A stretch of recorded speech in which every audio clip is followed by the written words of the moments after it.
Today we're talking about retention marketing, specifically how I helped my client Flora generate $82,000 in revenue, which may seem like a small amount to you, but it was 72% of their revenue during Black Friday, Cyber Monday week. If you want to actually make money during Black Friday or anytime you're running a promo and not kill your margins, you need to watch this video because most brands do this wrong. Most brands treat Black Friday, Cyber Monday like an acquisition event. New traffic, new customers, and more ad spend. But the real money during Black Friday, Cyber Monday lives with customers you already have. Your email list, your past buyers, the people who already trust you. So in this video, I'm gonna walk through the exact 5-step retention plan that I built for Flora. The segmentation, the timing, the offer, the email and SMS strategy, and exactly what we did even after the sale to keep the customer. After watching this, you'll have a system that you can copy for your own brand, even if you're selling supplements, skincare, or anything else. By the way, I'm Jess. I've spent the last 15 plus years building retention marketing strategies for brands like feastables, promix, Equip Foods, and many others. All right, let's get into it. Flora came to us with a great product and a great audience, but they needed to build a system not only for retention, but also for Black Friday, Cyber Monday. So the first thing I told them that we had to build was the retention hook. Deep segmentation before Black Friday, Cyber Monday. A lot of people hear retention and instantly think offers or flows, but retention starts with the one thing that most brands skip. It's about knowing who you're actually talking to. Because if you blast the same BFCM email list, you're not doing retention.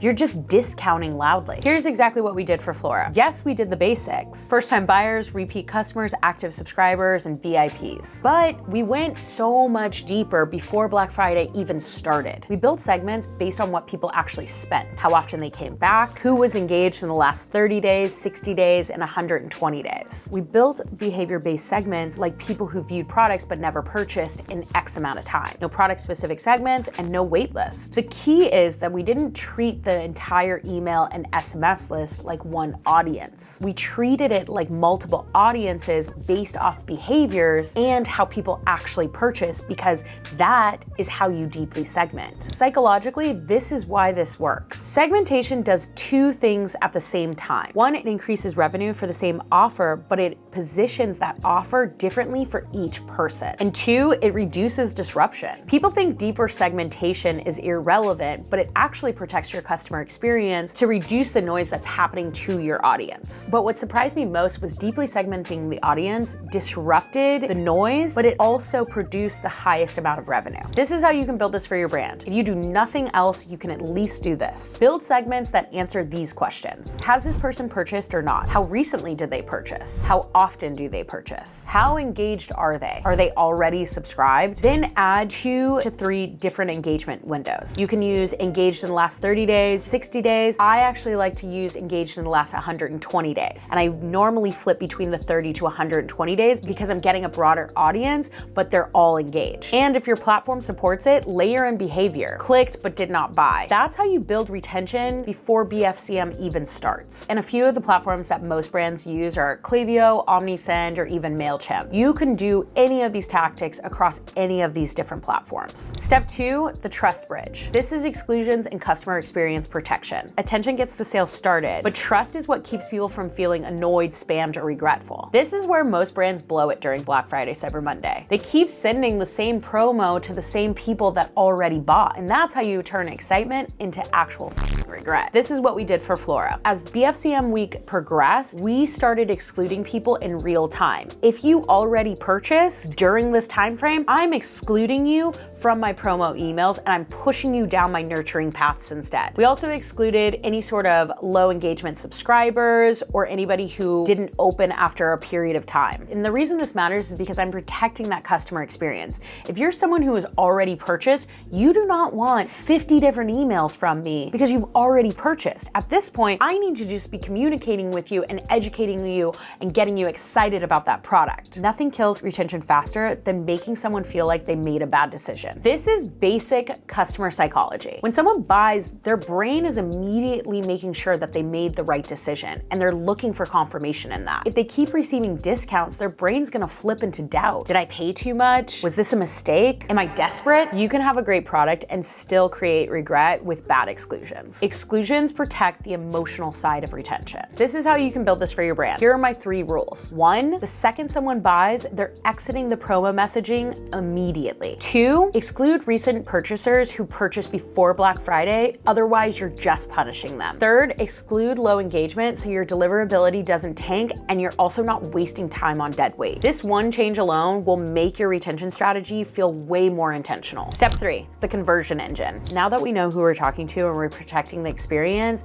now comes the offer. And I want to be really clear. You don't always need some crazy Black Friday, Cyber Monday deal. For Flora, we pushed a simple offer that pushed customers down a subscription pathway. The Black Friday, Cyber Monday offering was free shipping and bulk discounts based on how many caddies you were purchasing. But here's the key retention lever. If you signed up during the Black Friday, Cyber Monday promo time, you kept the discount for the lifetime of your subscription. We didn't have different offers for different segments. We were just pushing one simple offer to get people excited and to get people to buy more. Same offer, just different messaging for different audiences. If you were an active subscriber, your messaging was, hey, why don't you add something additional to your existing subscription? If you're a one-time purchaser, I'm pushing you down a pathway to get you to future subscribe or at least repeat purchase. And if you're a repeat purchaser who's never had a subscription, I'm messaging and positioning to you to get you to sign up for that subscription. And the non-discount value that we leaned on was convenience and scarcity. And here's why this works psychologically. Most brands train customers to wait for discounts. This instead trained the customer to build a habit. The offer is not just a deal, it's a behavioral shift. The tiered offer gives people an opportunity to buy more without forcing a massive discount. And the lifetime subscription narrative gives them the opportunity to say, if I do this now, I get to keep this. That's retention baked into the main purchasing decision. Here's how you can copy this for your own brand. 1, keep one core offer. Don't confuse people. 2, tie better value to commitment and quantity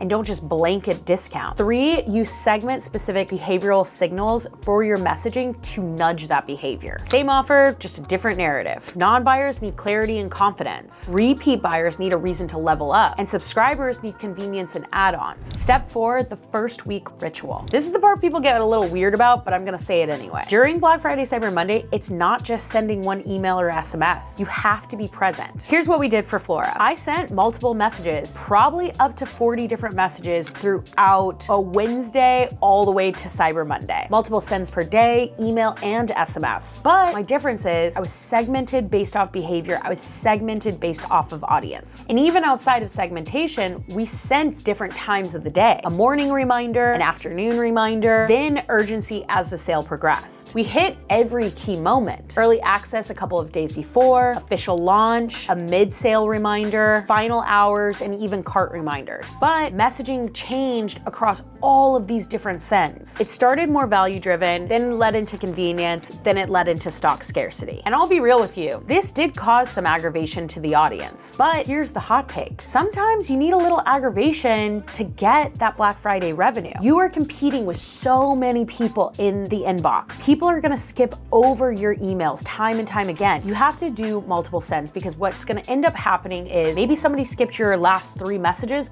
but they're gonna hit on that 4th one. And even if it causes a little bit of aggravation, you just have to be smart on it. Segmenting, send times, doing different channels. Don't just send and blast one email list the entire time. The goal is not to be passive, the goal is to be intentional. And here's why it works. Black Friday, Cyber Monday is attention warfare. People are getting hit with hundreds of messages. If you send once, you are literally f***ing invisible. The job for your send strategy is to stay top of mind to your customer. Here's how to build this for your own brand. Plan your sends before Black Friday, Cyber Monday even starts, but also plan for pivots. Every email needs a job. Announce, remind, overcome objections, create urgency, handle cart abandonment, but don't send an SMS with every email campaign. Use SMS as the punch. Early access, final hours, inventory risk, or even for the cart abandonment. Now, step 5, the ongoing retention loop. This again is a step that most brands ignore. They act like Black Friday, Cyber Monday ends Monday night, and then they wonder why churn spikes. Retention starts after the sale ends. And this is what we did for Flora. Immediately after Black Friday, Cyber Monday, our customers, depending on your segment, were going into different nurturing flows. If you were an active subscriber, you were being educated on why you purchased this product, more about the brand, and why subscription matters. If you're a one-time purchaser who never subscribed, you're going down a nurture flow that tells you about the brand, but also moves you into convincing you to subscribe. You have to think of each of these segments as I need to nurture them continuously. And psychologically, this is why this works. Most brands lose retention because they stop trying to retain that that relationship after checkout. Post-purchase is where a customer actually decides if they made the right decision or not. Education reduces confusion. Confidence increases usage. Usage drives reorders. And if you're trying to build a subscription brand, post-sales is where you're going to get the best nurturing for your customer. Here's how you can build this for your own brand in these 3 ways. 1, a post-sale nurture path that confirms the decision and teaches usage. 2, a delay before your next discount so Black Friday, Cyber Monday actually feels special. And 3, a subscription conversion flow for one-time buyers. If you're a repeat purchaser and you haven't purchased a subscription, that's also a nurture flow. That's my full retention breakdown of what we did for Flora during Black Friday, Cyber Monday to get us high revenue. We did basic tactics well with intention. And if you want to see AG1's $1.2 billion retention strategy, click the button here.